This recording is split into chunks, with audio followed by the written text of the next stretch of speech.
The second step is to create products and then categories for that product, whether it's PPE, pharmacy, whatever it's that you're dispensing. So we go under product. Here we can edit product and things like that. In order to create a product, so let's just go to,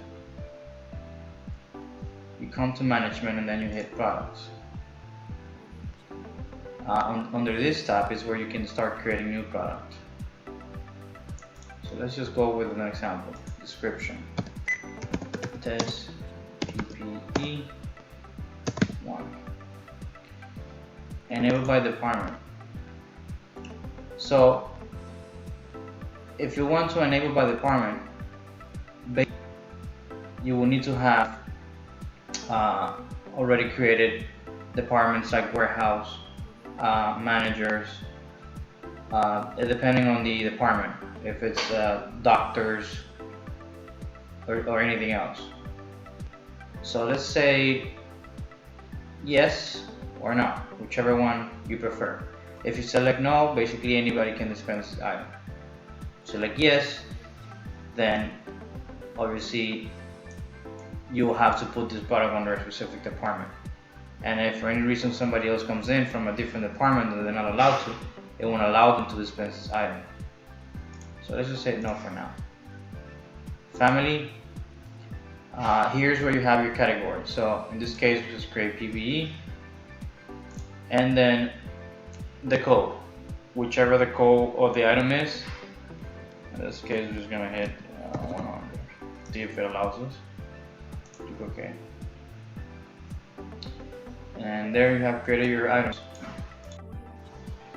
Alright, so once we created the item, you can go to product families, create a different family. Here you have a couple of family 1, PPEs, pharmacy, whichever one you like. It's fairly simple, just create it and done deal. The next step is to, if you want to, enable by department. Meaning if you put it on the warehouse, it means sales cannot dispense it unless you put it on the bulk. So I'll give you an example. Right now this product we created, we did not allow it to be by department. So I'm going to show you real quick that it won't show up here. So my test won't show up. But if I go back to products, test, we can edit, enable by department, yes. Family, this is for family 1. That's the one I created before.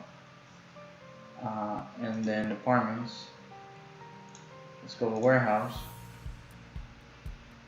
new, select, then test, and here it is. Select that. Okay, so here's where you can actually control what they're able to dispense.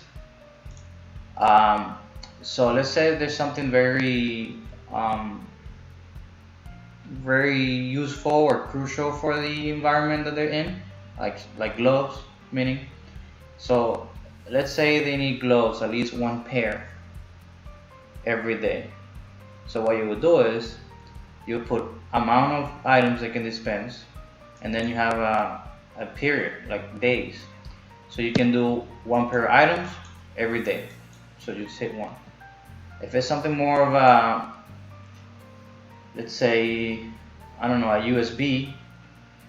Let's say they use a lot of USBs, like, you know, a pen drive. You say 1 every 30 days or 25 days, whatever works. They're able to dispense 1 USB every 25 days. So it depends on what it is. If it's something like a helmet, it's probably gonna be a while before they need another helmet. So I don't know, every 2 months, every 60 days, they could get a helmet. And then you'll save it. And here you have your product. You can edit it anytime you want. If they think they require more than that, you can go ahead and obviously add a higher amount. And that will be it for as far as like creating a product, creating a family, and putting under the department and restrictions. Okay, you can do global restrictions. If you select an item, just go with that. You create a global restriction for everybody to be on the same page, pretty much. So if you want this item to be one every 7 days, you can just do that as well. Again, this will be for every department. It's a global restriction. And when you're done with that, and obviously you have your machine, select the machine that you have that item that you created. And it's time to put it under this machine. So in this case, in this machine, I only have 5 items. Selection, let's say selection 21. This will be my test. Here we go. And it depends how many you can fit in that channel. So let's say I can fit 4 of those, but I usually like to keep it at 5. So stock that you want to have to begin with, and then the desired. Just click OK. And basically you will have to type in the code. It depends on the machine though. If it's a regular machine like a combo, you have to put in this selection number or the code for the item on the machine, so when they dispense that item, it goes straight to this, and it will have all the restrictions, whether it's for the department or everything else.